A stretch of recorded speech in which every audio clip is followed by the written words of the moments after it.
So this podcast is about Alorica's culture, something near and dear to Max's heart and my heart.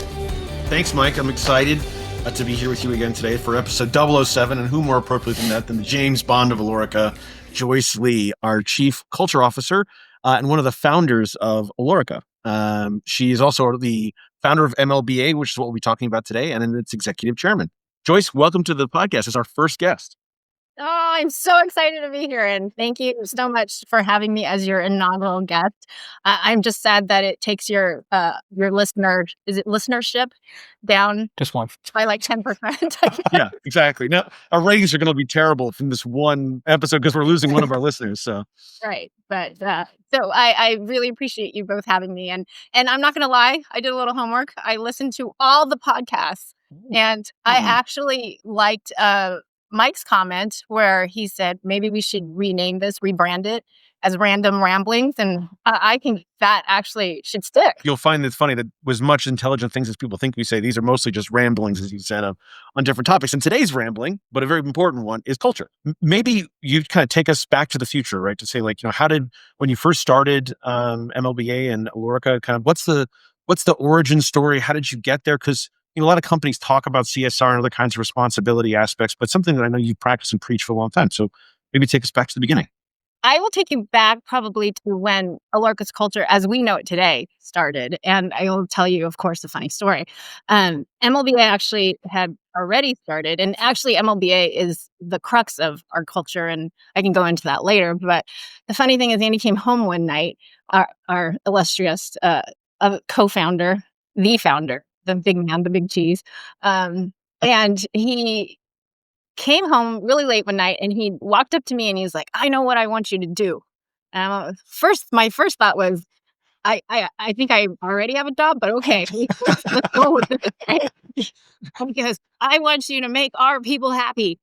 And then he went to bed, and that's all he said. So I go, that's interesting. And so from there, it was, okay, well, how do we do that? It started with me just doing a lot of focus grouping, and we ended up like visiting a ton of sites. It always started with our people and listening to what they want versus, dictating from the top down, the X, Y, and Z. And what was fascinating was there were actually a good amount of people that didn't know they worked for Alorica. They actually thought they worked for the client and not us. So from there, it started to be like, okay, well, we got to get these people identifying with the people around them, their site, where they come from, et cetera. And so from there, we started doing the, how every site has a logo. It basically represents who they are, their city, and what they're proud of. And I love them. I think they're fantastic. So it started with that. And then from there, it gave them a kind of like an identity. And we had MLBA and we had culture committees and all that. And so to give them a sense of pride and something to identify with versus, the amorphous headquarters somewhere in the US or somewhere, right? When did you know you had something? Like, when did you, after when did you know that? I mean, you have 10 years of this now, right? Happy anniversary, right? So, and I think you have a 10-year, 10 million in terms of total awards and output. But like, when did you know what you had was sort of something special and people like wanted to be part of it, or at least aspire to know what it was? When did that click? When I didn't have to really do anything. Seriously. And like MLBA like took off. It really took off. It really resonated with people. I mean, I honestly believe that we're on this earth to serve. And when you give people like a purpose and this gratification of giving to others, I always truly believe that you get back more than what you give. And that really resonated with people, and they started doing everything, the fundraising, taking care of their bank account, who to grant, what to do in their communities. It was just this beautiful, beautiful thing. And what was great is, I'll sit in on a NEO, a new hire orientation every now and then. And the person explaining MLBA did it 5,000 times better than I ever could. And that's when I knew, like, I don't have to do anything. Like, everybody does it way better than I do and explains it way better than I can. Well, you set it up differently than you'd expect, right? You basically bifurcated it from the structure of the company and created an entity that serves its constituency as a separate function. Partly, I mean, I like that was kind of brilliant. What led to that decision? Well, you know me, like, I'm like, all right, let's just go and just try it and see what happens, right? Like, I knew what we needed to do. We needed to, take care of our people when they come into these crisis situations. And, this goes back to our first grant of this poor woman who the son worked for us, had tragically died in a motorcycle accident, and she needed funds to bury her son. And the grant came in, and I remember looking at it and going, I know nothing about this person, this site, this story. Like, I'm going to have to start calling and all this and figuring it all out. And that's when I'm like, we need to create chapters in every site. Like, the people at the site levels know this person, know this family. Like, they know what they need, how they help, and how they can help. So that's when, I'm like, okay, we're creating chapters everywhere. And that was kind of the impetus when the first grant comes in and you're like, oh, yeah. Right. Well, do you think that that's part of the reason why it's gained such traction? And I don't think there's any other kind of similar foundation organization that I've been aware of that does it at such a regionalized level, right? Like, the people on the site make the decisions, they make the grant choices, and it's like, you think about all the different communities around the world in which we operate in. Do you think because it's so community led and community specific is why it's kind of just skyrocketed as it has, or what do you think is you think the real secret sauce of it? Yeah, absolutely. And you talk about family, like you're taking care of the person next to you. Whereas if we tried to corporate comes in and tries to get involved, as much as we do, a lot of times we F it up. Definitely. Not affected. I truly believe if you leave even the money in the hands of the people, they'll know what to do with it. They'll take care of it, and they'll take care of each other. Is there one of the grants within the 10 years that you feel like was like the most or the best example of how MLBA served? Yeah, I mean, there's so many. Like, every time we get one, we're like, oh my God, I'm going to cry. And but what I like about our structure is that we've kind of had the flexibility and fun to do more things than to give out grants in crisis situation. One being the Inspiration Fund. I don't know if you guys remember that about 3-4 years ago, where we had kids come just apply. And, they wanted to try something that they don't have the means or the funds or the access to. And it was everything from, taking a baking class to horseback music lessons. Yeah.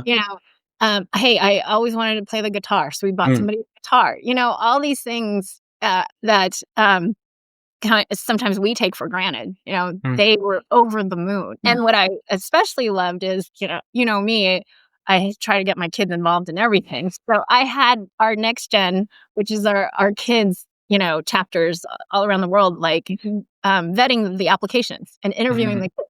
Oh, wow. That was a lot of fun. Did your children think that was as fun or no? Absolutely. They love everything I forced them to do. We'll ask them on our next podcast. I'm sure they'll be our next guests. Next guest, exactly. They'll be like, help. Yeah. Get us out of here. So really quick then, any questions since, this is the M&M podcast and we do have a bit of followership. Are there any questions, Joyce, that you've written down that you really wanted to ask Max? That he's on camera and have just me, not Mike. So apparently Mike's not answering any questions. I'm going to take the brunt of it for the two of us, I suppose. Lost my connection. I can't hear you.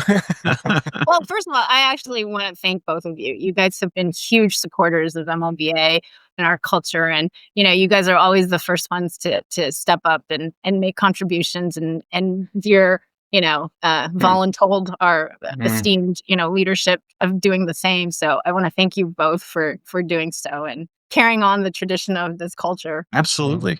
Yeah. It's easy to do. And it's one of those things that I think for Mike and I think I can speak for him in this. It's the very least we could do in terms of what MLBA does for everybody else. And I think, we both believe in kind of setting the tone from, kind of practice what you preach, day one, first people in. So we couldn't be happier to do it.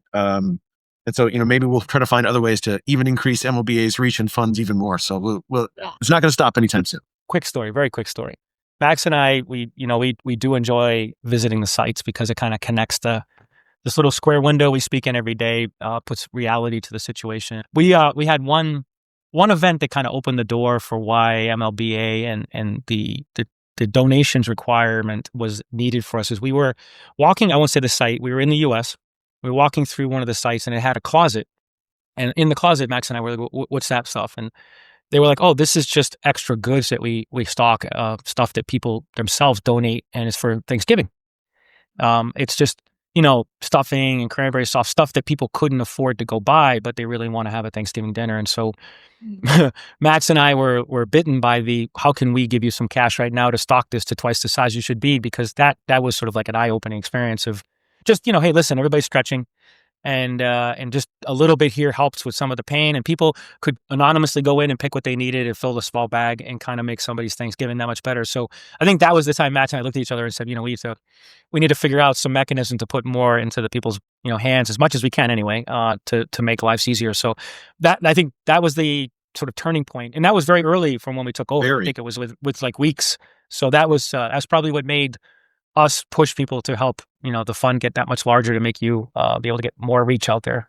Well, and as you're reaching for your tissues, I'll give one other similar story, but a little bit different, so that Mike, there's some positivity to this too. Whenever we sign up to match the OC in terms of what they donate to the MLBA, I always sign up Mike for it. I don't tell him how much we signed up to match. So it just gets, here's your bill, buddy. You got to pay it. Yeah. So yeah.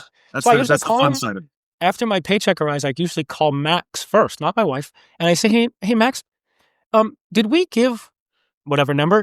Because it sort of seems like it's one big payroll deduction. And he said, yeah, we gave that much. I said, is it going to continue? Yes, it is. Okay. And a big thank you also, Mike, to your beautiful wife who actually helps out as well. She does. Oh yeah. Yeah. Anytime. I love that you guys were inspired by the pantry closets, because that was actually one of the first ideas that one of our sites came up with. And it was actually not just around things. It was like a permanent closet that had everything from diapers, formula to, to foods and staples. So I'm so glad. It's so moving to see all these wonderful ideas. I think Mike and I try to get as involved as we can in MLBA, and not just the fundraising side, like actually being a part of the overall process. Because that's when people kind of get invested, as you said. Like, even though I don't sit next to someone in, let's call it one of our centers in North America every day, and the person there at that site actually can make the difference. I think when I've seen other CSR or corporate giving things, it tends to be very transactional, right? Like it's someone writes a check and that's the end of it. You never think about it or do it again. I think we can try to get more and more of our corporate chapter to get more involved with is actually being engaged with the personal connection. And I think that's something, not that we don't do it per se, I think it's just something we could do more as a leadership team. I'm with Max on this. I think this program is so well run, and looking for the places where we could add more value is probably more personal. And the way we're constructed makes it's a prohibitor to being as personal as possible because of the domain of our sites and the geolocations of things. You don't get a lot of clustered individuals. But where I think Max and I have tried to put some emphasis on is the site management having more of a direct correlation to the events locally that create both awareness and give a chance for the people to get engaged. That sometimes I don't think we do as great a job there as we could. I've seen other places where, there's the level of volunteerism that drives some cultural attributes, which I think in some sites do a fantastic job. Then there's a level of engagement of employees to create awareness to these kinds of programs that exist and how to get engaged. And it's not just about giving money, it can be given time. I think there's some of that I always think we can do better. I think the communications and awareness is kind of the place where some people might just click that email through and not pay attention. We push hard on connect. So some of that I think would be good. Other than that, I think what you don't screw with what works, what we realize Max and I do is if it's working, don't screw with it. I mean, you think about it, it would be, I don't know, when you do personal giving, Joyce or Mike, I know I look at this, which is, out of every dollar you donate to something, what percentage goes actually to what the charity. And, MLB is unique in that it's 100 cents of every dollar. There's no administrative cost. There is no transactional cost. All that is borne by Alorica, to your point, right? And so that's a rarity in a foundation environment. So yes, definitely true. And it's a powerful commitment and statement that we can say to the person that's living paycheck to paycheck, trying to earn a living, and that still donates like religiously, and we're saying every single penny of what you make, is given out in a grant, and Alorica and some individuals will support, everything else. which is considerable. It's very considerable. Yeah, and unique. So Max and we realize we're the new guys on the block. So give the folks out there who may listen, which will probably get quite a bit of followership on this one. What you'd say? Three lessons. Okay, so I have 3 life lessons to get through. Just three things to get through life, and I think I've actually shared this on one of our women's initiatives calls as well. And the first one is drink water every day. Drink water a lot. And the whole impetus of drinking water, you make a habit. It's good for you, but it's all about having a habit, right? So having habits get you through the hardest things in your life, right? Mm-hmm. And I just remember going through a period where, you don't want to get out of bed. You don't want to do anything. You just feel like nothing. But I had the habit of I got to get my kids to school. I got to get them up, get them to school, drive them to school, welcome back. And it's that habit, right? So create habits, drink water every day in order to get you through.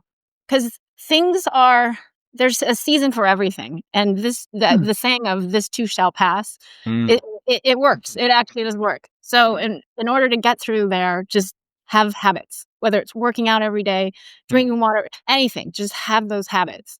Okay. My second one is poop every day. Okay.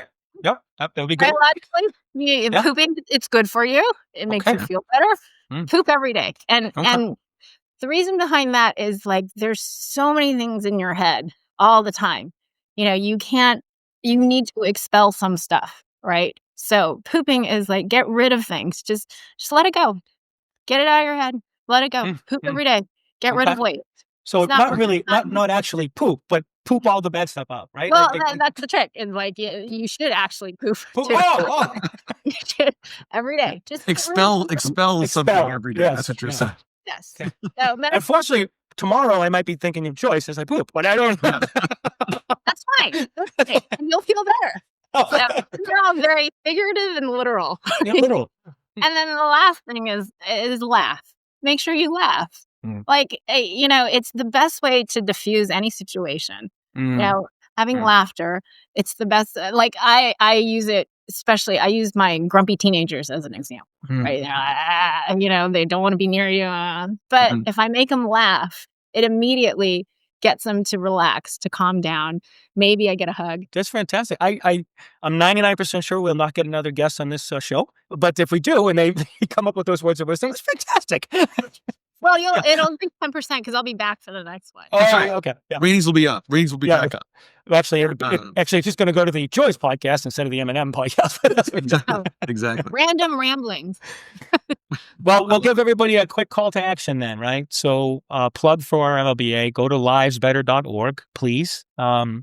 It's a fantastic site by which we've upgraded recently and made it a little bit quicker for people to access it. So everybody take a look at what we do there and more about MLBA so that you can learn how to help others out and donate, knowing that every dollar goes to the people that need it.